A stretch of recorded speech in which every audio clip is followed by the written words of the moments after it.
আল্লাহ জাল্লা জালালুহু আহ্বানা ওয়া নুরুদ দরবারে লাখো কোটি শুকরিয়া যে মহান তাবারক ওয়া তাআলা সাপ্তাহিক ঈদের দিন জুমার দিন আমাদের সকলকে আল্লাহ তাআলার নাজ ও নিয়ামতে ভরপুর রেখে এবং দুনিয়ার মধ্যে সবচেয়ে বড় নিয়ামত সুস্থতার সাথে আমাদেরকে তার ঘরে আসা, তার ঘরে আসার অর্থ হইল তার জান্নাতের দিকে আসা। তো মহান সফলতার দিকে যেই রব্বে কারীম আমাদেরকে আসার তৌফিক দান করেছেন তার প্রতি সকলেই দিল থেকে কালিমাতুল শুকর বলি আলহামদুলিল্লাহ। কোটি কোটি দরুদ ও সালাম সেই মহামানবের প্রতি, যেই মহামানবকে আল্লাহ তাআলা এই জগৎবাসীর জন্য রহমত হিসেবে, বরকত হিসেবে, মডেল হিসেবে, চরিত্র হিসেবে, অনুসরণীয় অনুসৃত ব্যক্তি হিসেবে, আখলাক, চরিত্র গঠন সর্বদিক থেকে যিনি আল্লাহ তাআলার পক্ষ থেকে আমাদের জন্য মডেল হিসেবে প্রেরিত হয়েছেন তার প্রতি ভক্তি করে দরুদ করি, সকলেই করি সাল্লাল্লাহু আলাইহি ওয়াসাল্লাম। সম্মানিত মুসলিমবৃন্দ, আপনারা সকলেই কেমন আছেন? আলহামদুলিল্লাহ। আল্লাহ তাআলার রহমতে, আপনাদের দোয়ার বরকতে আল্লাহ তাআলা আমাকেও ভালো রেখেছে। সম্মানিত মুসলিমগণ, গত সপ্তাহে আমরা আলোচনা করেছিলাম মানব সৃষ্টির রহস্য আর সেই রহস্যের মাধ্যমে আল্লাহ তাআলার পরিচয়। আমরা সকলেই জানি দুনিয়ার ছোট থেকে ছোট জিনিস, বড় থেকে বড় জিনিস কোনো কারিগর ছাড়া হয় না। এই যে চেয়ার দেখতেছি, মাইক দেখছি, যা কিছু বিল্ডিং দেখতেছি, ফ্যান, লাইট, মসজিদের ভবন, এই সব কিছু তৈরির পিছনে এক একজন বা একাধিক কারিগর আছে, বানানেওয়ালা আছে। ওই হিসাবে এই গোটা জগৎকে বানাইছেন কে? এর মধ্যে কি কোনো সন্দেহ আছে? সন্দেহ থাকলে ঈমান থাকবে? আজকে আমাদের আলোচনার বিষয়বস্তু হচ্ছে আল্লাহ তাআলা মানুষকে কি উদ্দেশ্যে সৃষ্টি করেছেন। তাই গত সপ্তাহে আমাদের আলোচনা ছিল মানুষ সৃষ্টির রহস্য এবং তার মাধ্যমে আল্লাহ তাআলার পরিচয়। আর আজকে আমাদের আলোচনার বিষয় হইল মানুষকে কি উদ্দেশ্যে আল্লাহ তাআলা কি করেছেন? সৃষ্টি করেছেন। তাইলে সবাই বলতে হবে আজকে আমাদের আলোচনার বিষয়বস্তুটা কি? মানুষকে কি উদ্দেশ্যে আল্লাহ তাআলা সৃষ্টি করেছেন। আল্লাহ তাআলা কি মানুষকে খাওয়ার উদ্দেশ্যে বানাইছেন? ঘুমানোর উদ্দেশ্যে বানাইছেন? না। অথচ খাওয়াও আছে, ঘুমাও আছে। আল্লাহ তাআলা আমাদেরকে শুধু ঘোরাঘুরির উদ্দেশ্যে বানান নাই, শুধু ভোগ বিলাসের উদ্দেশ্যে বানান নাই, কিন্তু আমাদের জীবনের অংশের মধ্যে ঘোরাফেরাও আছে, ভোগ বিলাসও আছে। তো আল্লাহ তাআলা যেহেতু আমাদেরকে বানাইছে, সেহেতু এই যে মাইক যে বানাইছে তার উদ্দেশ্য কি? আওয়াজটা যাতে অনেক দূর পর্যন্ত পৌঁছায় দেওয়া যায়, এটাই মাইকের উদ্দেশ্য। মেম্বার বা চেয়ারটা বানানো হয় কেন? যাতে করে এখানে বসে একটু উঁচু দেখা যায়, বা বসার জন্য বানাইছে। তাইলে যেই ব্যক্তি কারিগর হয়, যেই ব্যক্তি বানায়, তার যে উদ্দেশ্য থাকে ওই উদ্দেশ্য অনুযায়ী জিনিসটাকে চালাইতে হয়, ব্যবহার করতে হয়। যদি ওই জিনিস ছাড়া, ওই উদ্দেশ্য ছাড়া অন্য কাজে ব্যবহার করে, তাহলে ওই জিনিস শুধু নষ্টই না, এক পর্যায়ে সেটা মূল্যায়ন সহ সব কিছু শেষ হয়ে যায়। মাইককে আপনি মারামারি, বেয়াদবির জন্য ব্যবহার করলেন, এই জিনিসটা ভালো থাকবে? থাকবে না। চেয়ারকে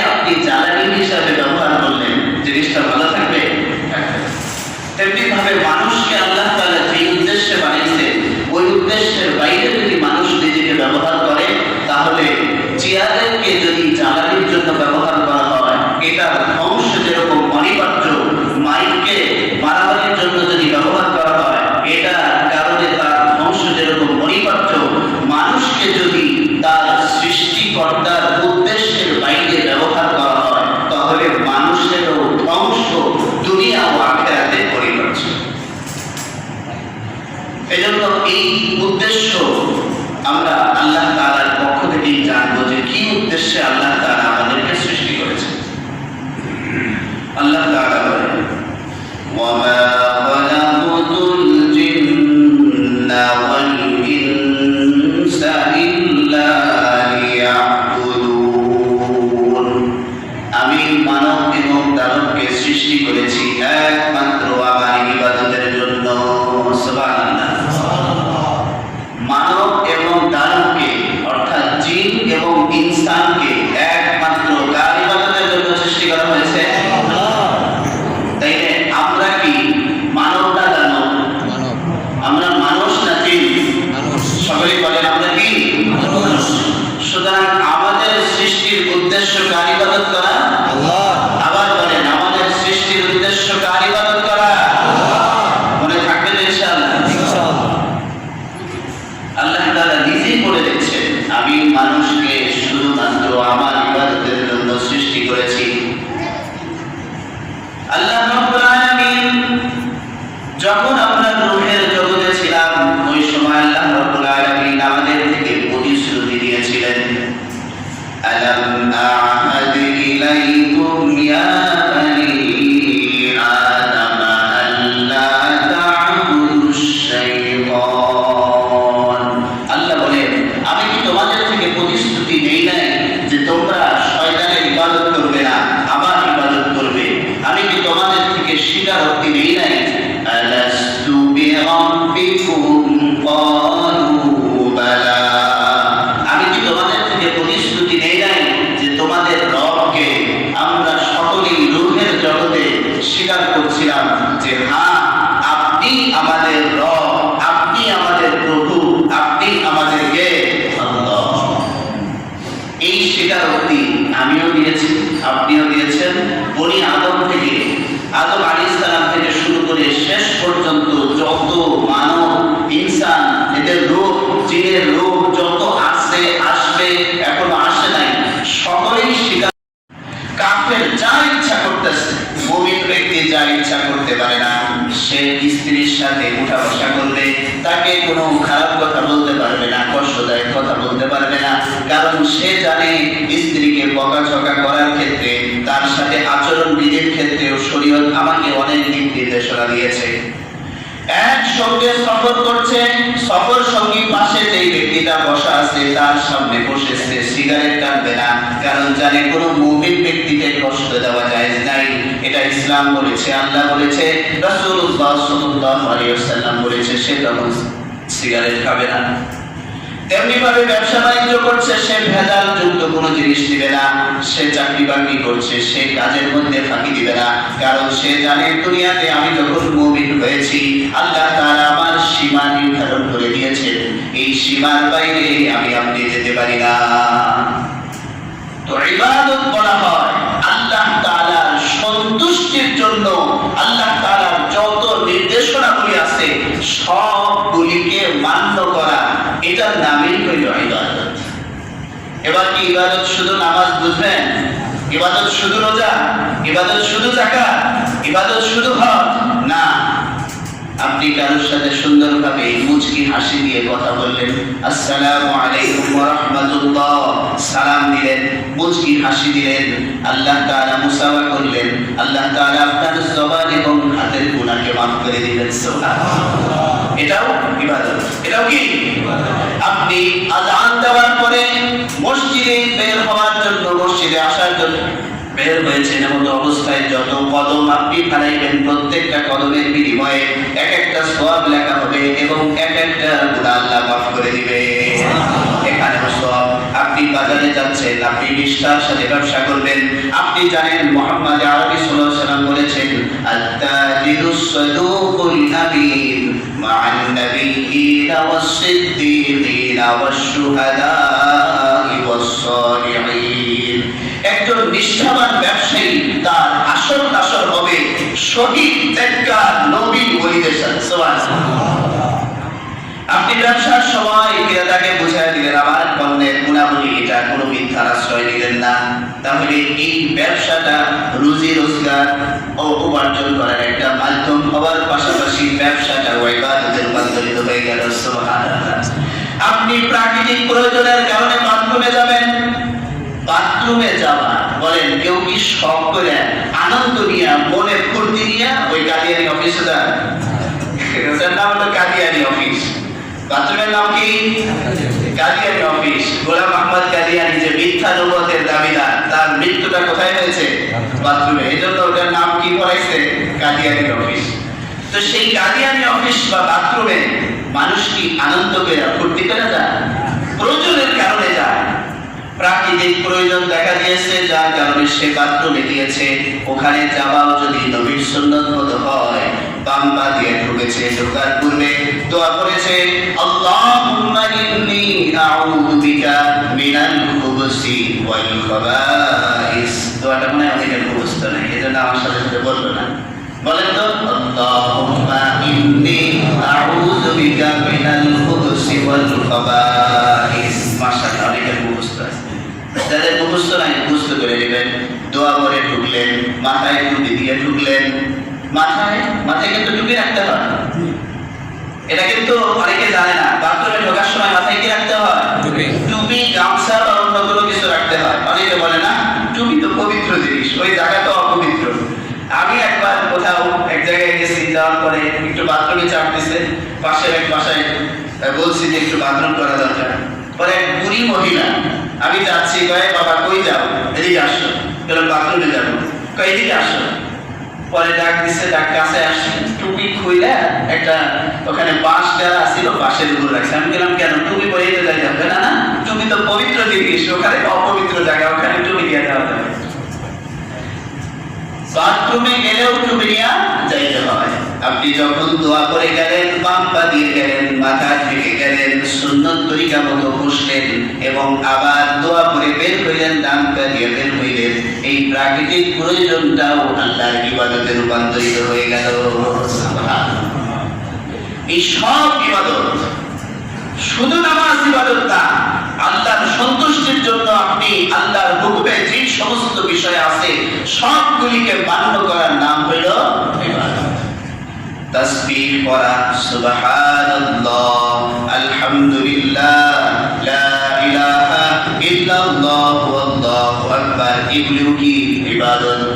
আল্লাহ তাআলা বলেন দুনিয়ার সব মাখলুক আমার ইবাদত করে, কিন্তু দুইটা মাখলুক এমন আছে যারা আমার ইবাদত ছাড়া নাফরমানিও করে। এক নাম্বার জাতি হইল মানুষ, আর এক নাম্বার জাতি হইল জিন।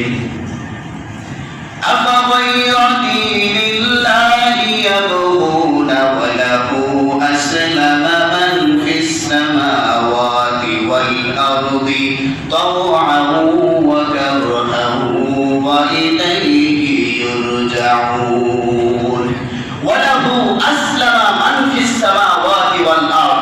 আসমান এবং জমিনে যা কিছু আছে তারা ইচ্ছায় অনিচ্ছায় সব এক সত্তার আইন অনুযায়ী চলে। চিল্লা বলতে হবে তিনি কে? আল্লাহ। গাছ তার আল্লাহর জিকির করে।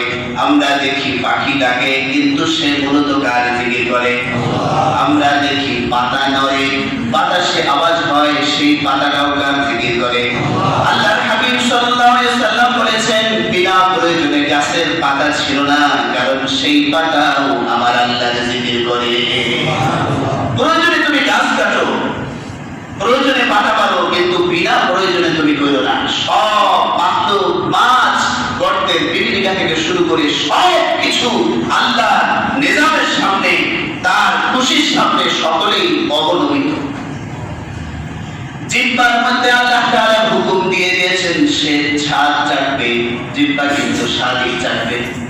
আপনি তেতো কোনো জিনিস জিহ্বার উপরে রেখে দিয়েছেন এবং জিহ্বাকে অর্ডার করছেন সাবধান, তুই যেহেতু আমার জিহ্বা, আমার কথা অনুযায়ী চলবি, সাবধান, তেতো লাগা যাবে না। এটা কি হবে? কারণ জিহ্বাটা কার সৃষ্টি? সে তার কথা অনুযায়ী চলবে। আগুন, তার মধ্যে পোড়ানোর যোগ্যতা আছে। আগুনকে যখন তার সৃষ্টিকর্তা বলবে পোড়ায় না, তখন সে পোড়াবে না। অন্যথায় সারা জীবন কোনো ব্যক্তি উজাও করে, সেই ব্যক্তি যদি আগুনের মধ্যে লাফ দেয় আগুনও তাকে ছাড়বে না। সব আল্লাহ তাআলার অনুগত। এই যে নাকের কাজ কি? ঘ্রাণ দেওয়া। নাকের কাজ কি? আপনি বাথরুমে গেলেন, যাওয়ার পরে ভিতরে বসলেন, বসার পরে বাথরুমে কি আতরের ঘ্রাণ আসবে? বাথরুমে যা বললেন, নাক, আমি তো কি অনেক কোটিপতি, টাকা পয়সাওয়ালা, আমি মাওলানা মুফতি সাহেব, আমার 10 তলা ঠেকি আছে, বিল্ডিং আছে, আমি ম্যাজিস্ট্রেট, বা আমি এত বড় একজন রাজনীতিবিদ, সাবধান, নাক, আমি নাক বন্ধ করতে পারবো না। তুই আমার কথা শুনবি, কারণ অনেক মানুষ আমার কথা শোনে, তুই আমার কথা শুনবি। বাথরুমে আসছস, এখানে কোনো বন্ধ তুই শুনতে পারবি না। এই কথা নাক শুনবে? কারণ নাকের সৃষ্টিকর্তা তাকে বলে দিয়েছে, দুনিয়াতে যত নাক থাকবে সব নাক ঘ্রাণ দেওয়া, এই যোগ্যতা, এই কাজের জন্য আল্লাহ তাআলা তাকে বানাইছেন। এই নাক আপনার শরীরে অ্যাডজাস্ট থাকা সত্ত্বেও আপনার কথা শুনছে না, সে একজনের কথা শুনছে, তিনি কে? আল্লাহ।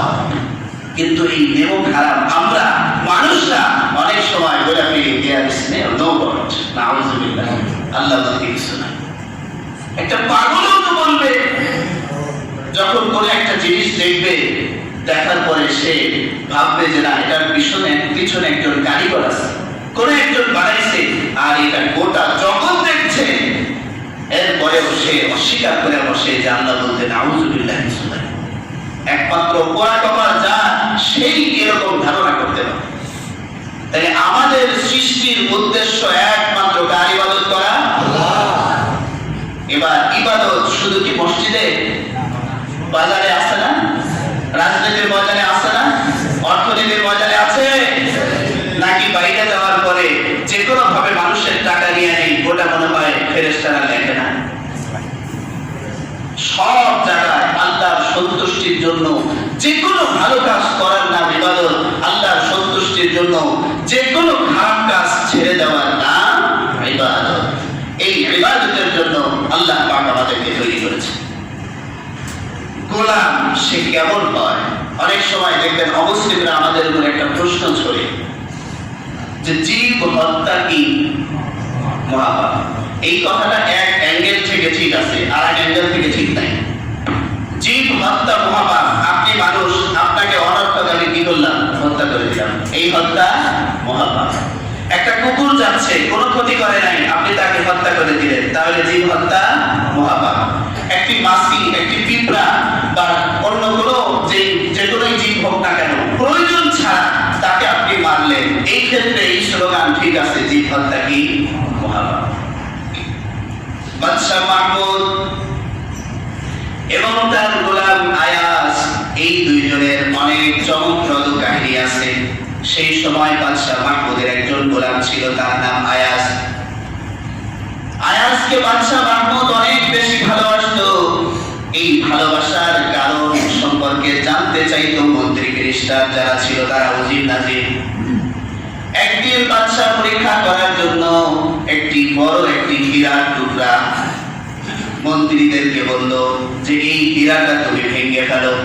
এবার মন্ত্রী হীরার কাছে আসলো, আসার পরে হাতে রেখে কিন্তু ভাঙে না ভেঙে আবার রেখে দিয়েছে। এবার বাদশা বলছে কেন তুমি ভাঙো নাই? এবার ওই মন্ত্রী বলে এটা তো অনেক দামি, এই জিনিসটা ভাঙলে তো তার মূল্য শেষ হয়ে যাবে, এই জন্য আমি ভাঙলাম না। আবার আরেকজন মুজিবকে ডাকছে, তাকেও বাদশা হুকুম দিয়েছে তুমি এই হীরার টুকরোটা ভেঙে ফেলো। সেও ভাঙে নাই। কেন? কারণ সেটা অনেক দামি ছিল, যার কারণে সে ভাঙে নাই। এবার মাহমুদ তার গোলাম আয়াজকে ডাক দিয়া বলে, হে আমার বৃদ্ধ, হে আমার গোলাম আয়াজ, তুমি এদিকে আসো এবং হীরার টুকরাটা ভেঙে ফেলো। এবার আয়াজ আসলো, আসার পরে হীরার টুকরাটা হাতে নিয়ে এক আসার দিয়ে হীরাকে টুকরো টুকরো করে ফেলল। মন্ত্রী মিনিস্টার সভাসদ যারা সকলেই ছিল, সকলেই আপত্তি করে বলল এ তো গোলামের বাচ্চা, গোলাম সে বোঝে না, দামি জিনিসটা চিনতে পারে না, যার কারণে সে ভেঙে ফেলেছে। এবার বাদশা মহোদয় বলছে তোমরা ভাঙো নাই কেন, আর সে ভাঙছে কেন, তোমরা ভাঙো নাই কেন, উত্তর দাও।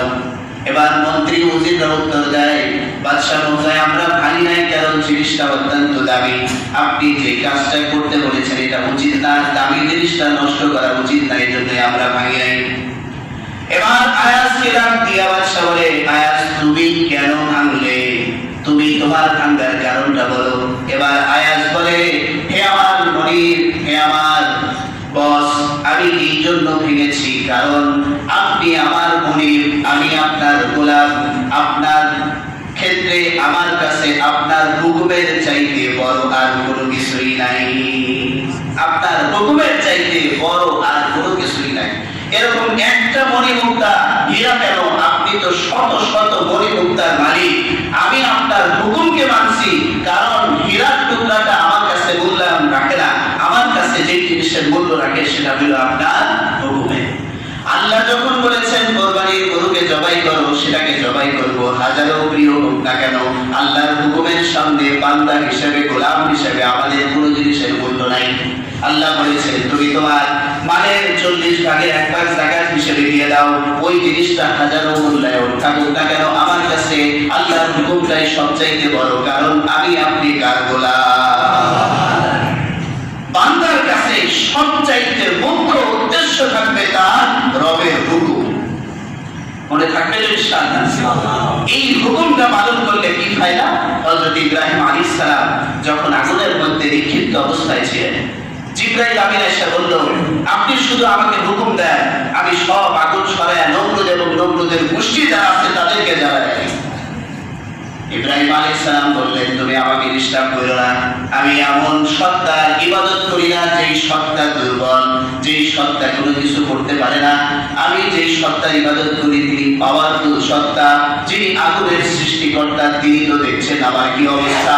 আমি দুনিয়ার কোনো প্রতিমার পূজা করি নাই, যার পূজা করি, যার ইবাদত করি সেই আল্লাহ আমাকে বাঁচাবেন, এই বিশ্বাস আমার আছে। আল্লাহ তাআলা আগুনকে হুকুম দিয়ে দিলেন, ইয়া নারু কুনি বারদা ওয়া সালামান আলা ইব্রাহিম, হে আগুন তুমি আমার ইব্রাহিমের জন্য আরামদায়ক ঠান্ডা হয়ে যাও। সুবহানাল্লাহ। আজ পর্যন্ত যেই বান্দা তার আল্লাহকে এই মর্মে ইবাদত করবে যে দুনিয়ার সব ক্ষমতার অধিকারী তিনি, সর্বময় ক্ষমতার মালিক তিনি, এই মর্মে যদি কোনো ব্যক্তি বিশ্বাস করে তার ইবাদত করে, সারা দুনিয়া মিলেও তার বিন্দু মাত্র ক্ষতি করতে পারবে না। আল্লাহ রাব্বুল আলামিন আমাদের সকলকে সদা সর্বদা ঘরে বাইরে সব জায়গায় আল্লাহ তাআলা